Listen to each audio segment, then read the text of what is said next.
Apparaissant, réunissant, réconciliant, 3 mots résument, pour Comité consultatif national l'éthique, la voie à emprunter pour reconstruire une relation confiance entre les patients et médecins gynécologues obstètres. Message que CCNE a l'intention porter en rendant public, mercredi 29 mars, son opinion 142 sur concept consentement lors des examens gynécologiques, un sujet sensible sur lequel Premier ministre l'a saisi, en juillet 2022, Elisabeth Borne.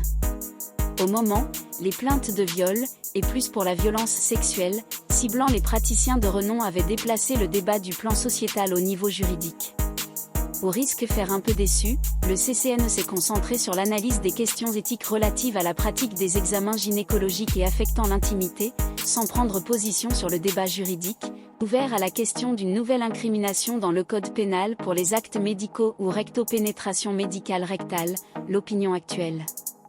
Notre zone est et doit rester celle de l'éthique. Le travail présenté mercredi retrace une ligne de crête, selon Jean-François Delfrécy, le président du CCNE, qu'il ne fera pas appel à tout le monde, prévoit-il. Le pieux est pluriel, il s'agit à fois de reconnaître réalité de violence dénoncée par patients, et parfois aussi par les patients, mais aussi pour offrir des pistes pour empêcher communauté des gynécologues que soignants sont présentés en permanence. Une controverse lancée en 2014 avec le hashtag #Payonutru sur les réseaux sociaux, qui a résonné depuis.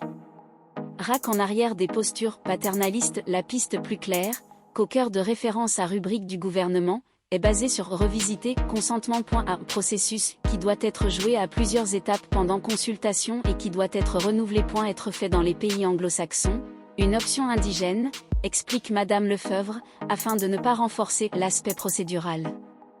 Mais l'idée d'un tacite est battue en violation, pour favoriser un expressément collecté, car ainsi que le seul binaire oui-non au profit d'un à plusieurs reprises et sous différentes formes, a ajouté le copropriétaire. L'opinion indique que cette collection doit être précédée de informations précises, fidèles et adaptées, beaucoup les critiques trouvant leur origine, selon les médecins, dans les mauvaises informations initiales ne permettant pas aux patients de comprendre les examens tendus.